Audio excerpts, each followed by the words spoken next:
저는 어느덧 나이 50을 바라보고 있는 평범한 아줌마 이미양이라고 합니다.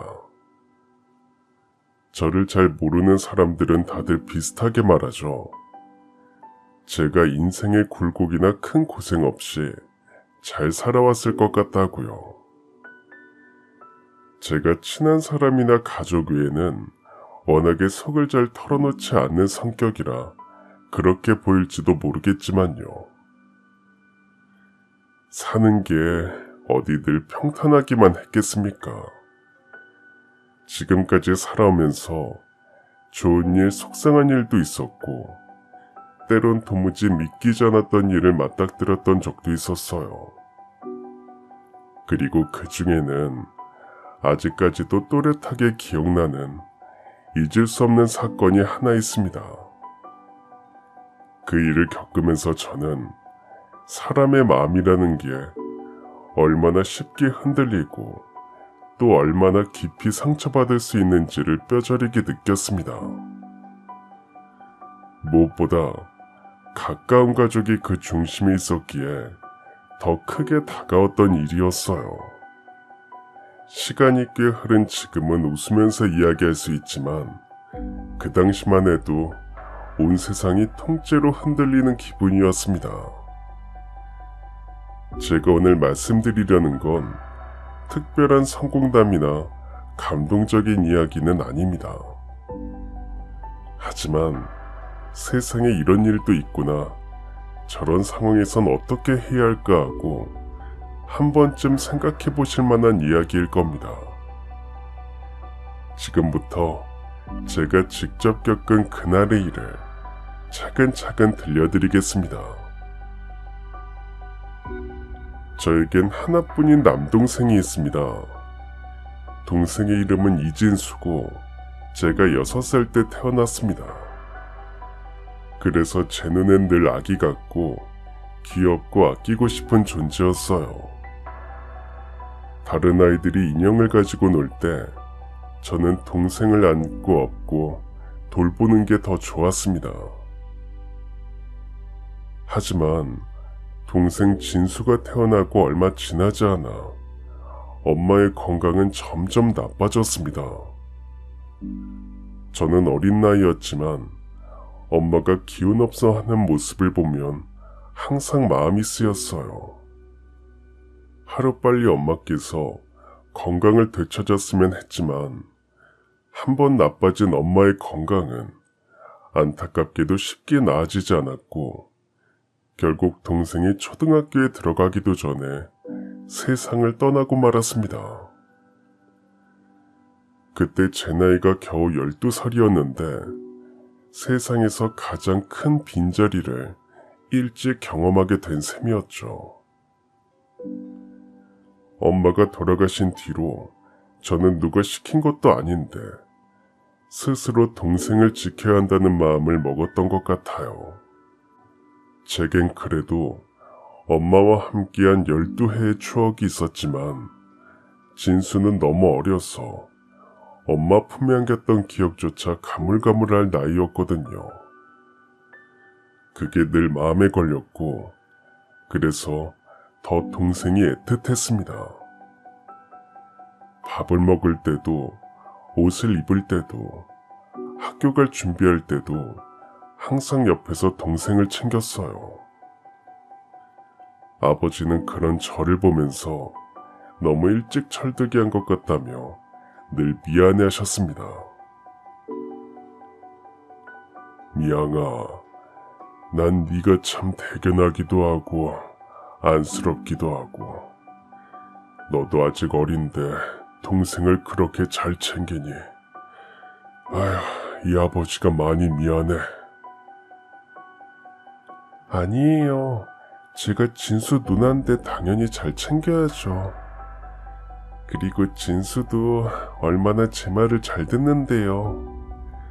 그러니까 저희 걱정 말고 일 열심히 하고 오세요. 오늘도 진주는 제가 잘 돌볼게요. 저는 동생을 챙기는 게 좋았어요. 제 곁에 꼭 붙어 다니는 동생을 보면 귀엽기도 하고 왠지 제가 든든한 누나가 된 것 같아 뿌듯하기도 했거든요. 그리고 진수도 이런 제 마음을 알았는지 어렸을 때부터 저를 잘 따랐습니다. 같이 학교와 문방구에 가서 군것질을 할 때도, 놀이터에 나가 놀 때도 동생은 꼭 제 손을 잡고 다녔습니다. 그렇게 저희는 동네에서 우애 좋은 남매로 소문이 날 정도였고, 남들보다 훨씬 더 끈끈하게 의지하며 자랐습니다. 제가 중학교에 들어갔을 때 동생은 초등학교에 입학했어요. 그런데 제가 중학생이 되고 얼마 지나지 않아 이상하게 몸이 자주 피곤했습니다. 처음엔 체력이 약해져서 그런가 하고 대수롭지 않게 여겼어요. 그런데 언젠가부터 자주 어지럽고 멍이 쉽게 들고, 심지어 태어나서 처음으로 코피를 쏟기도 했어요. 누나 코에서 피나. 피 너무 많이 나는 거 아니야? 아빠한테 전화해서 병원 가자고 할까? 아니야. 오늘 아빠 바쁘셔서 야근한다고 하셨잖아. 방해하지 말자. 제 코피를 보고 진수가 많이 놀란 것 같아서 안심시키려 아무렇지 않은 척했지만, 사실 저도 속으로는 무서웠습니다. 그래서 늦게 퇴근하는 아버지를 기다렸다가 그날 있었던 일을 말씀드렸고, 아버지 역시 깜짝 놀라 조만간 병원에 가서 검사를 해보기로 했습니다. 그런데 다음날 병원에 가보기도 전에 일이 터지고야 말았습니다. 저는 수업 시간에 또 코피를 쏟았고 동시에 정신을 잃고 쓰러졌습니다. 눈을 떠보니 제 옆엔 아버지가 걱정스러운 얼굴로 저를 쳐다보고 계셨습니다. 아유, 미양아, 정신이 들어? 나 누군지 알아보겠지? 아무래도 제대로 검사를 받아봐야 할 것 같다. 자세한 검사가 필요하다는 말은 저를 두렵게 했습니다. 제가 할 수 있는 건 큰 병이 아니기만을 바라는 것뿐이었어요. 하지만 며칠 후 듣게 된 저의 진단명은 백혈병이었습니다. 아직 14살밖에 안 된 나이였는데 그 말이 얼마나 무섭게 들렸는지 몰라요. 그 순간 눈앞이 캄캄해지고 앞으로 인생이 송두리째 사라져버린 것 같은 두려움이 몰려왔습니다. 저는 아버지에게 울면서 말했어요. 아버지, 저 치료받으면 괜찮은 거죠? 미양아, 걱정 마. 아버지가 우리 미양이 어떻게든 다시 건강하게 만들 거야. 그러니까 넌 아무 생각하지 말고 치료부터 잘 받자. 그때 당시 치료 방법 중 하나가 골수 이식이었고, 병원에서는 가족들의 조직 검사가 필요하다고 했어요. 그래서 아버지와 할머니, 그리고 동생 진수까지 모두 검사를 받았습니다. 그리고 놀랍게도 동생이 적합하다는 결과가 나왔어요. 이제 겨우 8살이 된 진수였는데 그 작은 몸에서 제가 살 수 있는 희망이 나온 겁니다. 아버지는 어린 동생이 수술을 받는다는 사실에 몹시 걱정하셨습니다. 전신 마취를 해야 했고 골반뼈에서 골수를 채취하는 과정이 쉽지 않다고 했으니까요. 저 역시도 방법이 그것밖에 없는 걸 알고 있지만 진수에게 너무나도 미안했습니다. 하지만 동생은 모든 상황을 다 이해하지 못하면서도 선뜻 수술을 하겠다고 했어요. 저는 그런 동생에게 고맙고 미안했습니다. 진수야, 너 진짜 수술 받을 수 있겠어? 무서우면 누나가 지금이라도 아버지한테 말해서 그만하라고 할게. 난 괜찮아. 내가 수술하면 누나 건강해질 수 있대. 그러니까 걱정 마. 내가 다시 건강하게 해줄게. 동생은 상황을 다 이해하지 못하면서도 제 곁에서 아프지 말라며 웃어주었고 그 모습에 제 가슴이 저려왔습니다. 결국 저는 동생 덕분에 생각보다 빨리 골수이식을 받을 수 있었고 시간이 걸리긴 했지만 다시 건강을 되찾을 수 있었습니다. 그 후로 저는 동생을 바라보는 마음이 달라졌습니다. 단순히 함께 자란 가족이 아니라 제 생명을 구해준 은인 같은 존재였으니까요.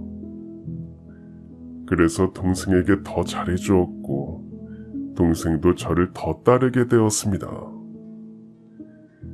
저희 남매는 서로에게 없어서는 안 될 존재였고 더욱더 우애 깊은 사이가 되었습니다. 건강을 되찾은 저는 또래보단 늦었지만 대학생이 되어 학교에 다니게 되었고 진수도 고등학교 입학했습니다. 그런데 그즈음 아버지가 다니시던 회사가 갑자기 어려워지면서 아버지께서도 회사를 그만두셔야 했어요. 그리고 그때부터 집안 살림살이가 눈에 띄게 기울기 시작했습니다. 설상가상으로 퇴직이 꽤 충격이셨던지 얼마 지나지 않아 아버지마저 쓰러지시고 말았습니다. 제가 병원에 모시고 다니며 치료를 이어갔지만 젊은 시절부터 오랫동안 가족을 위해 고생하신 탓인지 쉽게 기력을 회복하지 못하셨습니다. 저는 대학을 계속 다니는 것이 의미가 없다고 생각했고 결국 휴학기를 내고 집안을 돌보는 쪽을 선택했습니다. 동생이 고등학생이 되니 학비며 생활비며 신경 쓸 게 많았거든요. 진수야, 이거 받아. 내일까지 학교에 돈 내야 한다면서. 그리고 이제 누나 학교 그만 다니고 돈 벌 거야. 그러니까 진수 너도 학비 걱정 같은 거 안 해도 돼. 뭐? 누나가 왜? 난 누나만 고생하는 거 싫어. 나도 도울게. 지금 네가 할 일은 공부야. 누나가 아무리 생각해봐도 지금 상태에선 우리 둘 다 학교를 다니긴 무리야. 그리고 진수 넌 나보다 공부도 훨씬 잘하잖아. 내가 밀어줄 테니까 열심히 공부만 해. 그게 누나 도와주는 거야.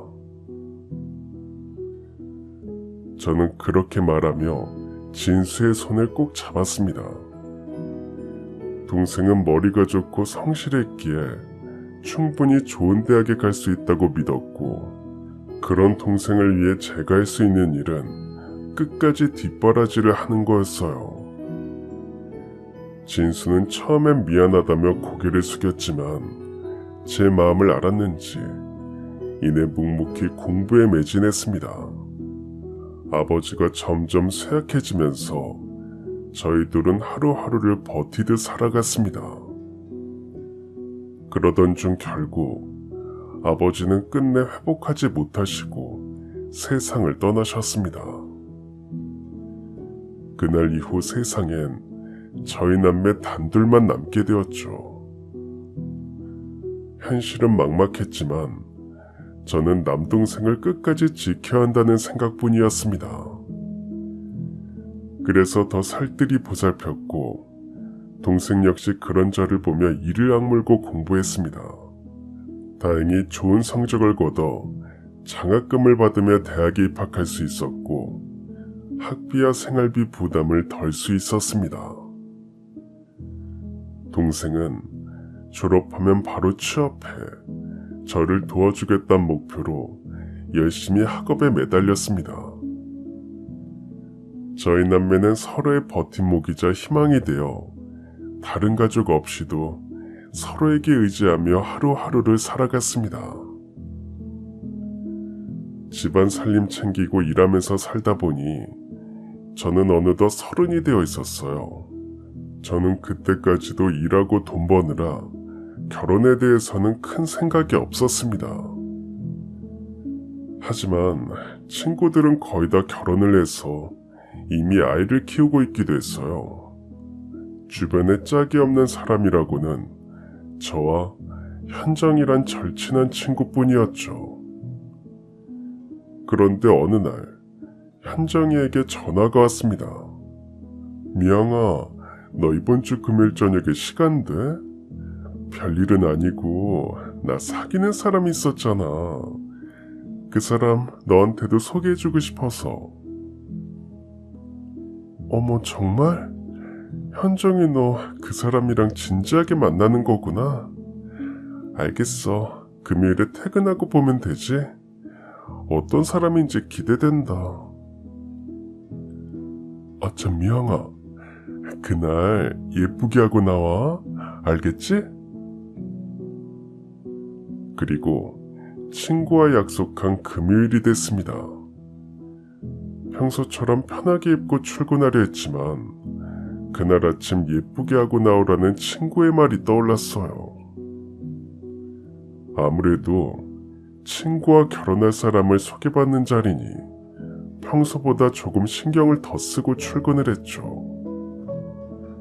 그리고 퇴근 후 친구가 알려준 식당으로 가보니 그 자리엔 친구 커플만 있는 게 아니었습니다. 처음 보는 낯선 남자도 한 명 더 앉아 있었어요. 미영아, 이쪽이 내 남자친구고 여기는 내 남자친구 베스트 프렌드. 이름은 박성진. 우리랑 동갑이야. 성진씨, 이쪽은 저랑 제일 친한 친구 이미양이에요. 시간 되는 김에 다 같이 보면 좋을 것 같아서 내가 부르자고 했어요. 두 사람 인사해요. 생각지도 못한 사람이 한 명 더 있어서 처음엔 조금 놀랐지만 박성진이라는 그 남자는 의외로 사람을 편하게 해주는 매력이 있었습니다. 호들갑스럽거나 시끄럽지 않게 옆에 있는 저를 묵묵하게 챙겨주었죠. 저는 그런 그의 배려가 꽤 편안했습니다. 그리고 그날 밤 집에 들어와 잘 준비를 하는데 친구에게 전화가 왔어요. 미영아, 오늘 만난 성진씨 어땠어? 사실 너 소개해주려고 일부러 불렀다? 나도 이제 결혼하는데 너도 연애해야지. 우리 오빠한테 들어보니까 성진씨 집안도 괜찮고 성격도 참 좋대. 성진씨도 네가 마음에 든다니까 너만 괜찮다면 한번 만나봤으면 좋겠다고 하더라. 깊게 생각하지 말고 한번 만나봐. 생각하지도 못했던 일이라 당황스러웠습니다. 하지만 처음 만나는 자리였는데도 제가 불편하지 않게 조용히 챙겨주는 성진씨가 괜찮게 싫진 않았습니다. 그래서 저는 그와 한 번 더 만나보기로 마음먹었어요. 성진씨와 단둘이 처음으로 만난 날 저희는 많은 대화를 나눴습니다. 성진씨는 가족관계가 어떻게 되세요? 저는 부모님이랑 남동생이 하나 있습니다. 저도요. 저도 남동생이 하나 있는데 저랑 6살 차이 나거든요. 그래서 어릴 때부터 제가 거의 키우다시피 했어요. 미영씨도요?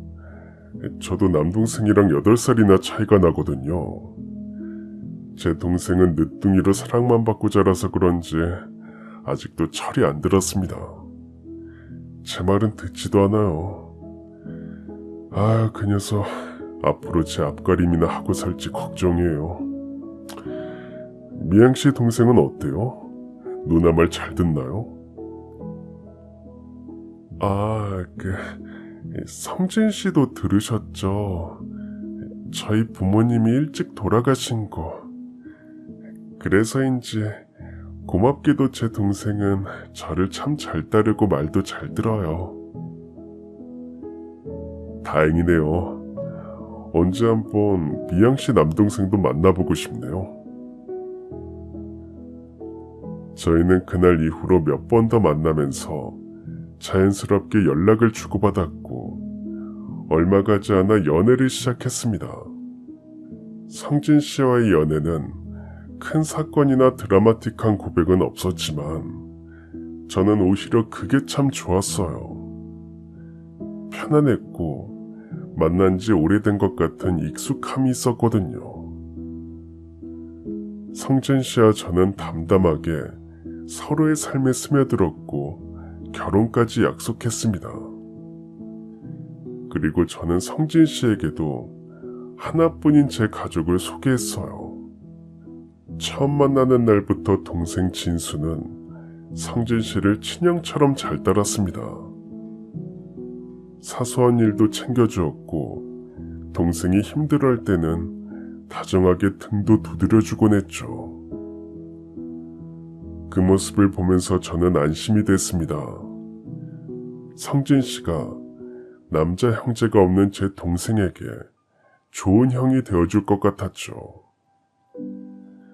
성진 씨와 저는 결혼했고 저희 부부 사이에는 딸이 하나 태어났습니다. 제가 이렇게 가정을 꾸리고 사는 동안 동생 진수도 학교를 졸업하고 금융권에 취업을 했어요. 진수는 인물도 좋고 돈도 잘 벌었지만 어쩐 일인지 연애를 못하고 있었습니다. 저는 가끔 반찬을 만들어 동생이 살고 있는 집에 들르곤 했었어요. 하루는 동생이 쉬는 날이라 집에 있었고 오랜만에 저희 남매는 얼굴을 마주하며 대화를 나눴습니다. 진수야, 너 회사 생활은 어때? 힘들진 않아? 괜찮아. 나도 이제 몇 년 일해서 그런지 적응 다 됐어. 그럼 다행이고. 근데 연애는 만나는 사람은 없어? 아유, 회사 적응도 이제 했는데 연애는 무슨. 아직 생각 없어. 진수는 연애에 대해 물어보면 쑥스러운 듯 항상 웃으면서 얼버무리고는 했습니다. 그렇게 몇 년이 흘렀어요. 제 딸은 4살이 되었고 유독 외삼촌인 제 동생을 잘 따랐습니다. 진수도 하나뿐인 조카라 그런지 제 딸을 정말 예뻐했죠. 쉬는 날이면 제 딸을 여기저기 데리고 다니기 바빴습니다. 주말에 내가 하영이 봐줄 테니까 매형이랑 데이트라도 하고 와. 네가 봐주면 나야 고맙지만 너 이렇게 쉬는 날마다 하영이 놀아주면 연애는 언제 하려고. 아, 또 그 소리야. 난 연애보다 하영이랑 노는 게 훨씬 재밌어. 하영이도 날 얼마나 좋아하는데. 조카를 예뻐하는 동생 덕에 저희 부부는 종종 둘이서만 데이트를 할 수 있었습니다. 제가 봐도 동생은 아이를 잘 보는 편이었어요. 그래서 믿고 맡길 수도 있었죠. 한 번은 딸 하영이가 먼저 외삼촌과 놀고 싶다고 해서 같이 놀라고 아침 일찍 진수에게 바래다 줬습니다. 그런데 얼마 지나지 않아 점심쯤 됐을 때 진수가 딸을 데리고 저희 집으로 돌아왔어요. 그리고 하영이의 팔과 다리에는 상처가 있었습니다. 누나 미안해. 내가 잠깐 먹을 걸 좀 사러 갔거든. 그때 자전거 타던 사람이 하영이한테 달려들었었나 봐. 다행히 옆에 있던 어떤 여성분이 하영이를 감싸줘서 크게 다치진 않았어. 어머 세상에 정말 다행이다. 그분한테 너무 고맙네. 감사 인사는 했어? 제대로 했지. 아무튼 누나 정말 미안해. 다음부턴 절대 이런 일 없을 거야. 큰 사고가 나려고 할 때 제 딸을 감싸준 이름 모를 여자 덕에 하영이는 팔과 다리가 조금 다치기만 했더라고요. 저는 그 사람에게 마음속으로 고맙다는 인사를 전했습니다. 그리고 몇 주가 흘렀어요. 하영이가 다쳤던 그 일도 기억에서 희미해져 갔죠. 그 사이 동생은 회사 일로 바빴기에 한동안 얼굴도 볼 수 없었습니다. 그러다 진수가 이제 바쁜 일도 얼추 끝났다면서 오랜만에 제 딸을 놀이공원에 데리고 가기로 했어요. 그날 저녁 저는 딸에게 오늘 삼촌이랑 재밌게 놀았냐고 물었습니다. 하영아, 오늘 삼촌이랑 재밌게 놀았어? 응, 놀이공원 진짜 재밌었어. 정말 좋았겠다. 놀이공원에서 뭐하고 놀았어? 이모랑 회전목마도 타고 솜사탕도 먹었어. 이거 봐. 이모가 나 귀엽다고 팔찌도 사줬어. 예쁘지? 이모? 무슨 이모? 삼촌하고만 논 거 아니었어? 이모 몰라? 맞다. 삼촌이 엄마한테 말하지 말랬는데. 처음 듣는 이야기였습니다. 그동안 연애를 안 하고 생각도 없다고 한 동생이었기에 저는 동생이 만나는 여자가 어떤 사람인지 더 궁금해졌어요. 그래서 딸에게 이것저것 물어봤습니다. 하영아, 이모 만나보니까 어땠어? 엄마가 삼촌한테 말 안 할 테니까 엄마한테도 말해줘. 이모 진짜 예쁘고 착해. 그리고 예전에 자전거가 막 나한테 달려왔을 때 그 이모가 하영이 구해줬었어. 저는 이게 다 무슨 말인가 싶어서 동생에게 전화를 했습니다. 진수야, 하영이한테 다 들었어. 너 지금 만나는 사람 있지? 오늘도 놀이공원 같이 갔다며. 왜 숨기려고 했어? 그게 누나가... 우리 사귄 지 얼마 안 돼서 나중에 말하려고 했었어. 그 사람이 전에 하영이 자전거 사고 났을 때 구해준 사람이라면서. 너 혹시 그럼 그때부터 그 사람 알고 있었던 거야? 아니야. 그때 내가 너무 고마워서 밥 한 번 산다고 했었거든. 근데 이후에 진짜 우연히, 정말 우연히 공원에서 몇 번 더 만나게 돼가지고 조금씩 가까워졌다가 최근에 사귀기 시작한 거야. 여자친구에 대해 말하는 진수의 목소리는 어느 때보다 행복한 듯 했고, 저 역시도 동생이 좋은 사람을 만나서 행복한 가정을 꾸렸으면 했습니다. 진수는 이후에도 데이트를 할 때면 자주 제 딸을 데리고 갔어요. 저는 젊은 남녀 둘이 데이트하는데 제 딸이 방해가 될까봐 괜히 걱정스러웠죠. 진수야, 하영이 데리고 나가면 나야 좋긴 하지만 네 여자친구가 싫어하는 거 아니야? 여자친구는 너랑 단둘이 있고 싶어 할 수도 있잖아. 아니야 누나. 오히려 나보다 하영이를 더 좋아한다니까. 그러면 다행이긴 한데. 근데 네 여자친구는 대체 언제 소개해줄 거야? 아이 누나 왜 이렇게 성급해? 여자친구한테 미리 말도 해도 하니까 시간 될 때 천천히 소개시켜줄게. 그 뒤로 진수가 여자친구를 소개시켜줄 날만 기다렸어요. 그러다 한 번은 제가 밑반찬을 만들어서 동생에게 가져다 주려고 딸 하영이와 함께 동생 집으로 갔던 날이었습니다. 엘리베이터를 타려고 기다리고 있는데 마침 그때 1층에서 내리는 동생을 마주쳤어요.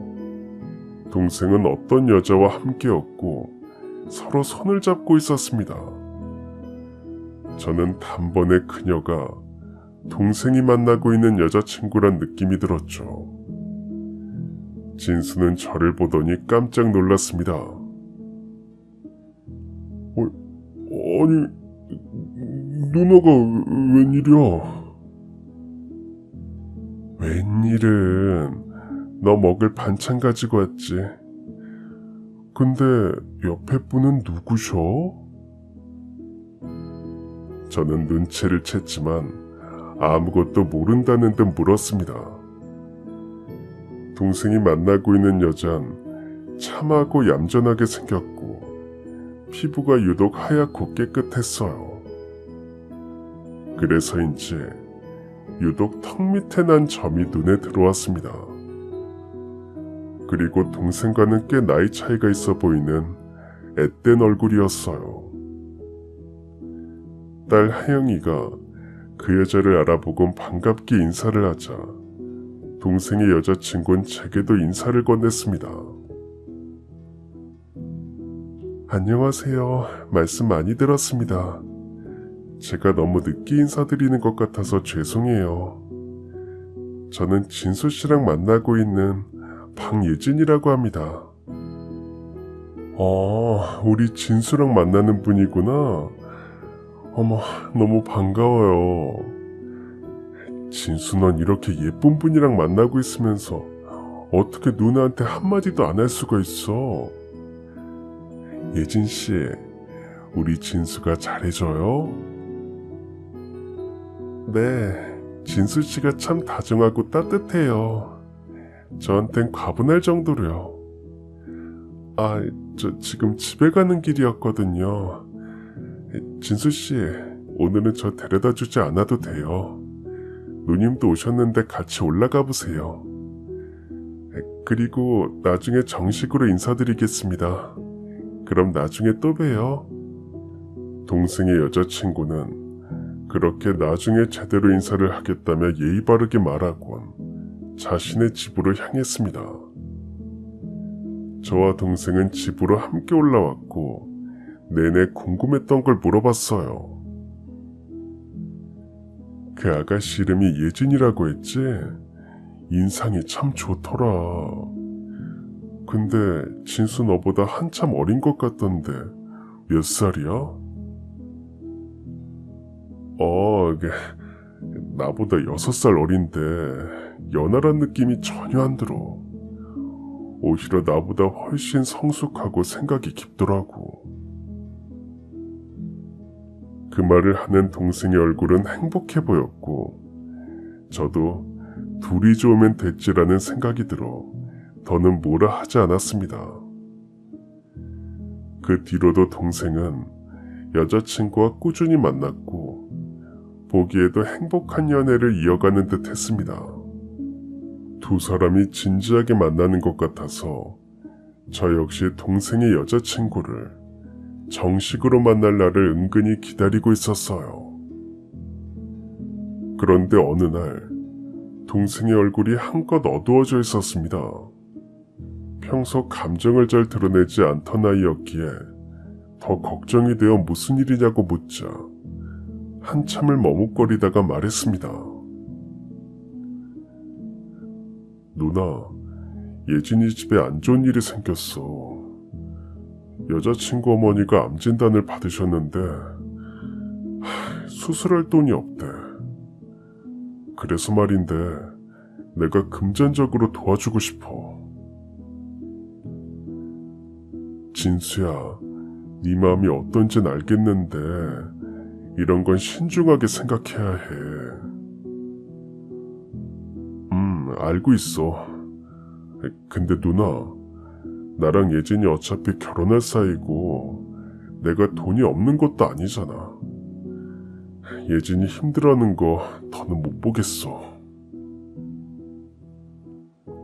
알고 보니 동생의 여자친구는 어머니와 단둘이 살고 있었고 형편이 넉넉하지 않아 치료비 마련이 큰 문제였던 겁니다. 동생은 금융업계에 취업해서 돈을 잘 벌었고 미래를 위해서 모아둔 돈도 꽤 있었어요. 어떻게든 도와주고 싶다고 털어놓는 동생의 얼굴은 진지했습니다. 그리고 자기가 모은 돈을 사랑하는 사람을 위해 쓰겠다는데 제가 더 말릴 이유도 없었죠. 결국 동생은 돈을 마련해 여자친구 어머니의 수술비를 보탰습니다. 하지만 안타깝게도 수술 뒤에도 병세는 나아지지 않았고 몇 달을 버티시다가 끝내 세상을 떠나셨어요. 여자친구는 평소 어머니 뜻대로 장례식을 가족끼리만 조용히 치렀고 장례 후 납골당에 모셨다는 소식을 전해 듣고 나서야 그곳에 가서 인사를 올렸다고 하더군요. 그 이야기를 들은 저는 마음이 짠했습니다. 저도 어릴 때 엄마를 잃었기에 아직 어린 나이에 겪기엔 너무 큰 상실을 맞닥뜨린 동생 여자친구의 마음이 어떤지 짐작할 수 있었기 때문이었습니다. 그래서 계속 그녀가 마음에 걸렸고 장례가 끝나고 조금 시간이 흐른 뒤에 동생에게 괜찮으면 따뜻한 밥 한 끼라도 해주고 싶다는 뜻을 전했습니다. 그런데 그 말을 들은 동생의 얼굴이 어두워졌어요. 왜 안 좋은 일은 이렇게 한꺼번에 생기는지 모르겠어. 예진이한테 또 안 좋은 일이 생겼어. 예진이 어머니가 생전에 여기저기서 돈을 빌려 쓰셨나봐. 투자한다고 사채까지 손대셨나 보더라고. 그런데 어머니가 돌아가시고 그 빚이 전부 예진이 앞으로 넘어왔대.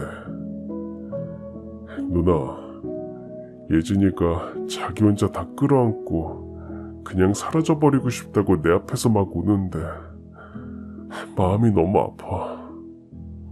그 말을 듣는 순간 이제 겨우 20대 중반인 아가씨가 얼마나 힘들고 무서웠을지 짐작이 돼서 제 가슴까지 아려왔습니다.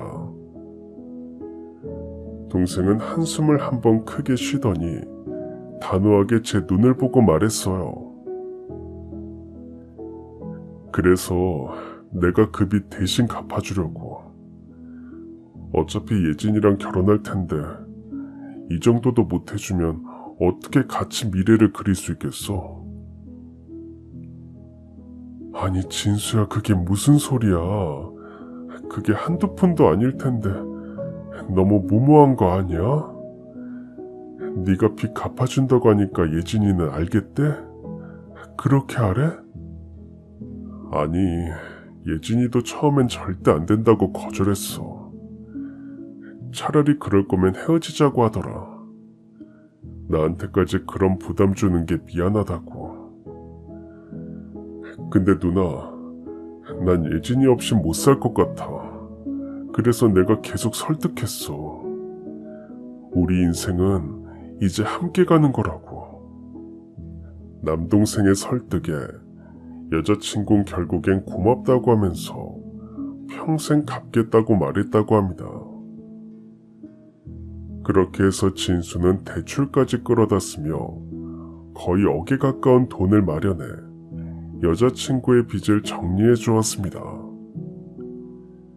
일이 해결된 뒤 둘은 더욱 끈끈한 사이가 되었고 1년 정도가 흐른 어느 날 동생이 드디어 여자친구와 결혼 준비를 시작한다고 했습니다.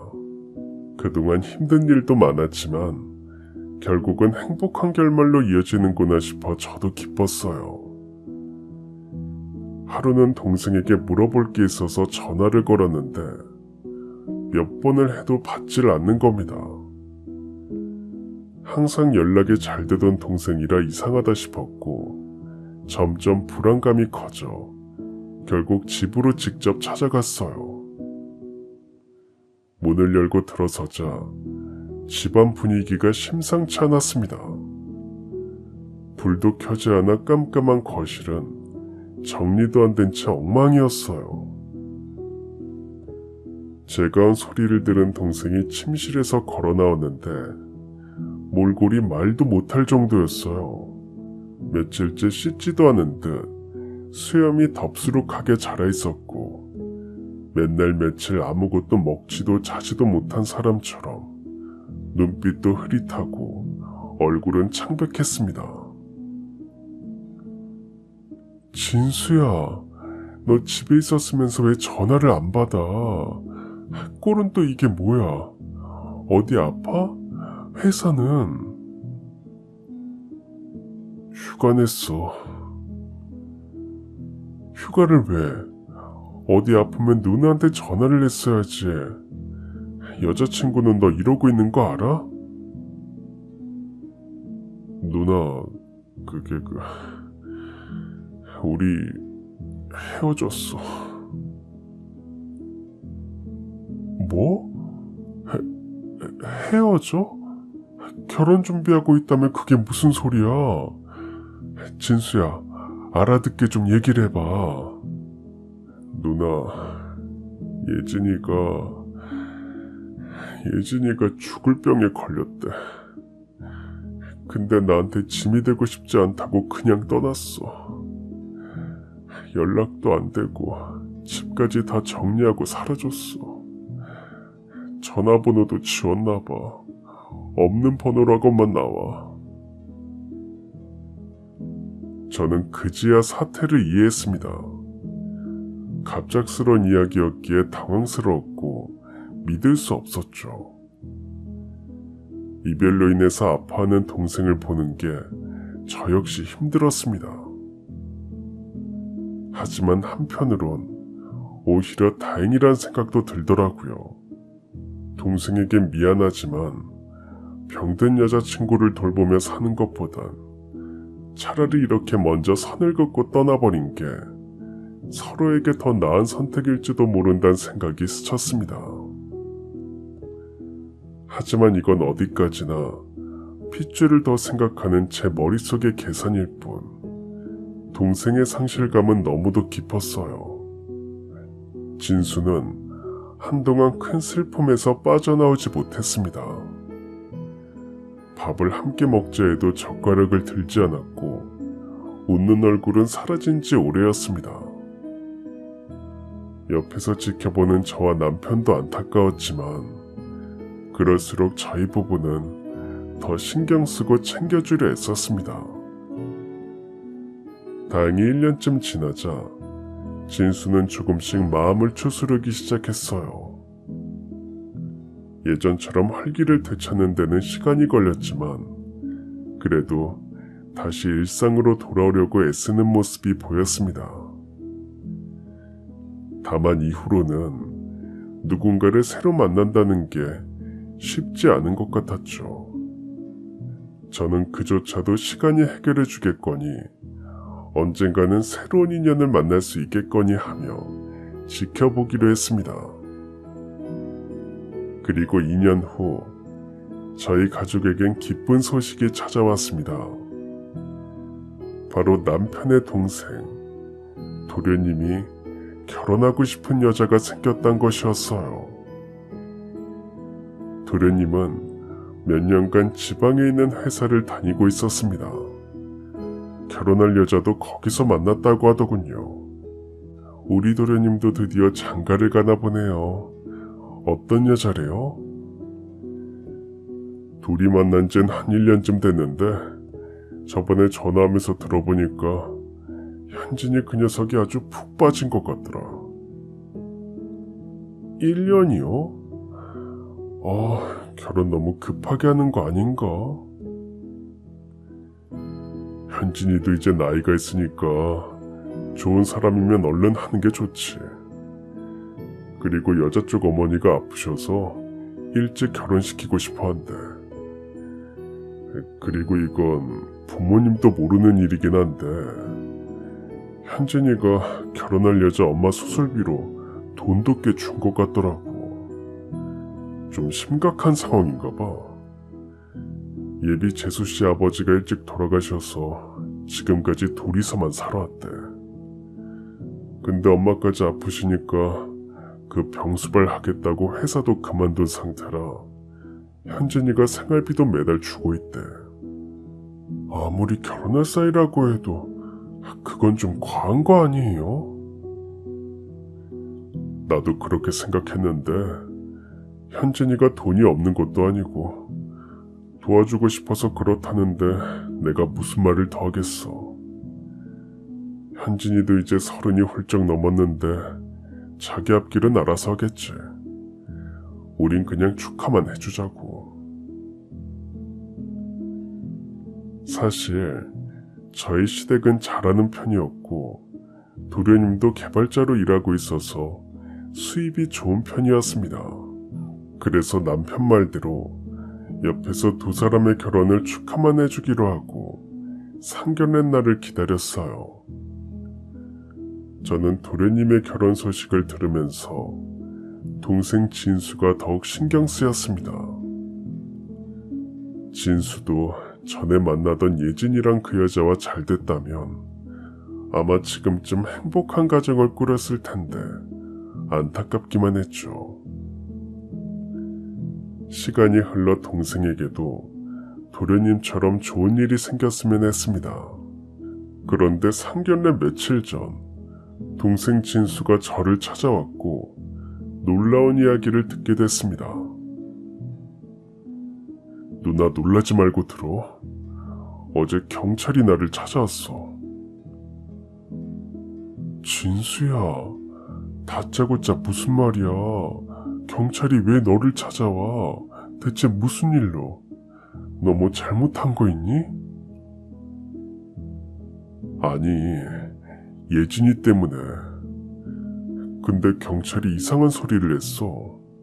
예진이가 결혼을 빌미로 남자들한테 접근해 돈을 뜯어내곤 이런저런 핑계를 대면서 잠적해버린대. 그게 그 여자 수법이래.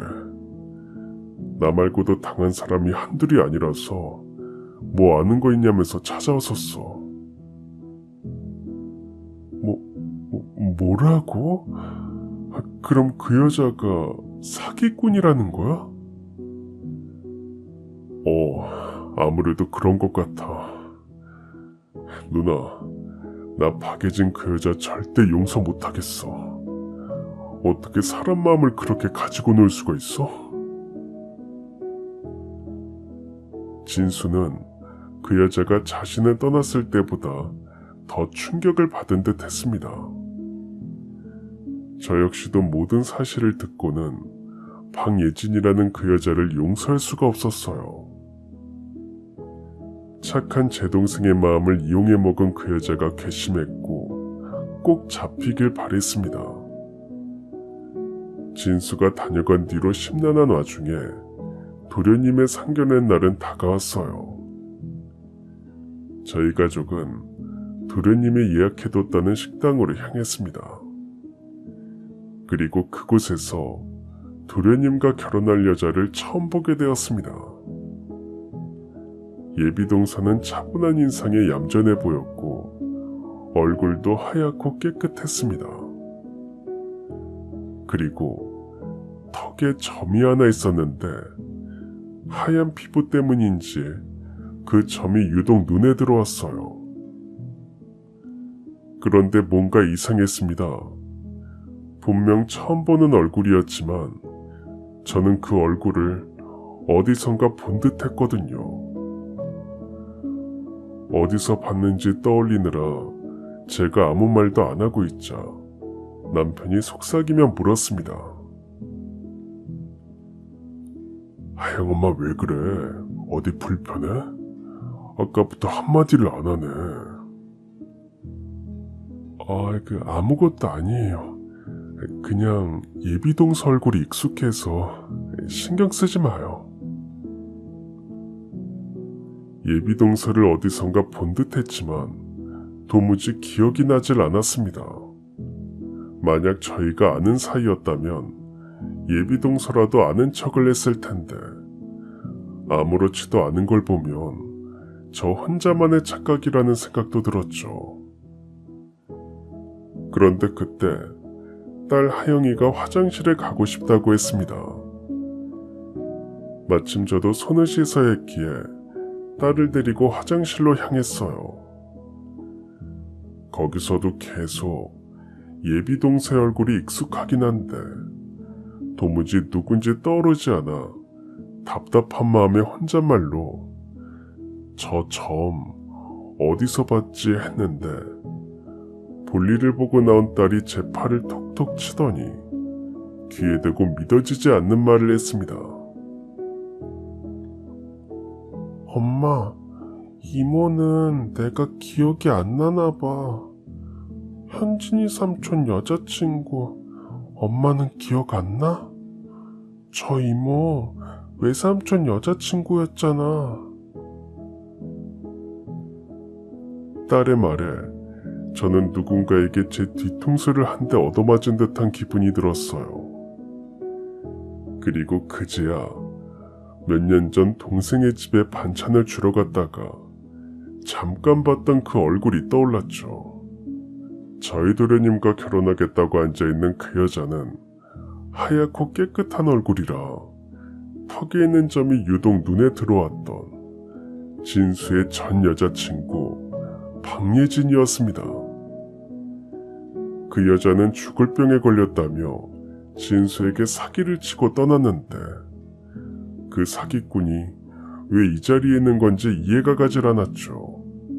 이름까지 바꾸고서 말입니다. 그때 저는 그 여자가 또 사기를 칠 예정이라는 확신이 들었습니다. 도련님한테 사기를 치려 하는 거면 막아야 했어요. 그래서 바로 동생 진수에게 전화를 걸었습니다. 여보세요? 진수야, 너 전에 사귀었던 그 여자 이름 박예진 맞지? 박예진 그 여자가 지금 우리 도련님이랑 결혼하겠다고 상견례 자리에 나와 있어. 죽었다던 엄마도 멀쩡히 살아서 옆에 있다고. 누나, 무슨 소리 하는 거야? 박예진이 왜 거기 있어? 착각하는 거 아니야? 아니야. 나도 전에 잠깐 그 여자 봤었잖아. 안 그래도 저 여자 보자마자 어디서 본 것 같다 했는데 턱에 있는 점도 그렇고 무엇보다 하영이가 네가 만나던 이모라고 하더라. 나는 몰라도 우리 하영이랑은 자주 만나서 같이 놀았었잖아. 그 여잔 하영이가 많이 커서 못 알아보는 것 같아. 누나, 거기가 어디야? 내가 가서 직접 확인해 볼게. 저는 혹시라도 그 여자가 눈치를 채고 도망갈까봐 딸에게도 아는 척을 하지 말라고 단속을 시킨 뒤 다시 자리로 돌아갔습니다. 그리고 태연히 앉아서 진수가 오기만을 기다렸어요. 그리고 잠시 후 동생이 식당에 들이닥쳤습니다. 자리에 있던 저희 시댁가족들도 놀랐지만 동생의 얼굴을 본 그 여자의 얼굴은 귀신이라도 본 듯 하얗게 질려서 입만 벌린 채 아무 말도 못하고 앉아있더군요. 그 얼굴을 보며 제 동생은 차가운 목소리로 말했습니다. 박예진, 네가 왜 여기 있어? 죽을 병 걸렸다면서 여기 왜 이러고 있냐고? 너 우리 매형 동생이랑 결혼한다는 거 진짜야? 저기 그게 진수씨가 내 말 좀 들어봐. 그게 아니라 뭐가 아니라는 거야? 그리고 너희 어머니 돌아가셨잖아. 죽었던 사람이 왜 여기 멀쩡히 살아있는 거야? 제 동생 진수의 말에 상견례장은 그야말로 아수라장이 됐습니다. 그때 제 남편이 진수에게 말했어요. 저남, 갑자기 들어와서 이게 다 무슨 일이야? 진정하고 말해봐, 미영, 이 결혼 절대 안 돼요. 저 여자 사기꾼이라고요. 나한테도 엄마 수술해야 한다고 수술비로 몇천 뜯어갔고, 빚 갚아야 한다고 못 갚으면 죽는다고 해서 또 억이나 뜯어갔어요. 그러고는 자기 죽을 병 걸렸다면서 잠적해버렸다고요. 그리고 얼마 전에 경찰이 찾아왔어요. 저 말고도 등쳐먹은 남자가 한둘이 아니래요. 이름도 가짜고 저 엄마라고 앉아있는 사람도 친어머니가 아닙니다. 사기치다가 만난 사람이고 오녀로 위장해서 돈 많은 남자들한테 일부러 접근한 거예요. 뜯을 만큼 뜯어내고 갖은 핑계를 대면서 잠적해버리는 게 바로 저 인간들 수법이에요. 제 동생의 말을 들은 박예진과 그녀의 엄마란 사람은 되레 진수에게 미친 거라며 욕을 했습니다. 그리고는 저희 도련님에게 자신의 말을 믿어달라며 울면서 애원하더라고요. 저는 그 꼴을 보고 기가 찼습니다. 그런데 잠시 후 난장판이 된 식당으로 경찰이 들이닥쳤습니다. 동생이 식당으로 출발하면서 미리 경찰에 신고를 했던 것이었죠. 박예진은 경찰에 끌려가면서도 잘못한 게 없는 사람처럼 되레 제 동생에게 소리를 지르더군요. 야, 이진수, 내가 뭘 잘못했다고 그래? 내가 언제 먼저 돈 달라고 했어? 네가 좋아서 해준 거잖아. 싫다고 해도 주겠다며. 아주 끝까지 잘못한 건 없다 이거구나. 그래, 좋아. 경찰서 가서도 이렇게 당당하게 나올 수 있나 보자. 네가 저지른 죄값 제대로 갚아야 할 거야. 결국 박예진과 그 공범은 경찰에 의해 체포되었습니다. 그 둘은 저희 도련님에게도 사기를 칠 예정이었어요. 결혼을 앞세워 도련님뿐 아니라 저희 집안 전체를 노린 것이었습니다. 특히 그녀는 저희 시댁이 넉넉한 집안이라는 걸 알게 된 뒤 더 큰 돈을 빼내려 했던 것으로 드러났습니다. 그 사실을 알게 되었을 때 저희 가족 모두 큰 충격에 휩싸였습니다. 동생은 물론이고 저희 시부모님과 도련님 역시 믿었던 사람이 한순간에 범죄자로 돌변한 현실을 받아들이기 힘들어했습니다. 하지만 한편으론 결혼이라는 되돌릴 수 없는 선택을 하기 전에 진실이 밝혀졌다는 점에서 안도감을 느꼈습니다. 시부모님 역시 허탈한 한숨을 내쉬면서도 더 큰 화를 입기 전에 끝난 게 다행이라고 하셨죠. 그날 이후 가족들은 제 동생과 비슷한 상처를 받았을 도련님 곁에서 더욱 힘이 되어주려고 했습니다. 그 사건은 법의 심판대로 진행되었어요. 박예진과 공범은 명백한 증거와 피해 사실로 인해 결국 법정에서 유죄 판결을 받았고 응당한 대가를 치르게 됐습니다. 그 사건이 일어난 후로 시간이 꽤 흘렀습니다. 제 동생 진수와 도련님은 당시의 충격과 배신을 완전히 떨쳐내기까지 오랜 시간이 필요했지만 결국 각자 좋은 사람을 만나 결혼을 하고 가정을 꾸렸습니다. 이제는 그 누구보다도 행복한 얼굴로 살아가는 모습을 보며 저 역시 마음을 푹 놓게 됐어요. 돌이켜보면 우리 가족은 수많은 어려움과 시련을 겪어왔습니다. 때로는 감당하기 버거운 고통 같았지만 그럴 때마다 서로가 서로의 곁을 지켜주었죠. 그리고 이 사건을 통해서 깨달은 것도 있죠. 아무리 큰 어려움이 닥쳐도 진심으로 곁을 지켜주는 가족이 있다면 결국 이겨내지 못할 일은 없다는 걸요. 결국 힘들 때마다 저를 버티게 해준 건 언제나 가족이었어요. 그리고 이 사실 하나만으로 앞으로도 저희 가족은 무너지지 않을 수 있을 겁니다. 그럼 지금까지 사연 들어주셔서 감사합니다. 사연이 재밌으셨다면 구독과 좋아요 부탁드려요. 감사합니다. 안녕히 계세요.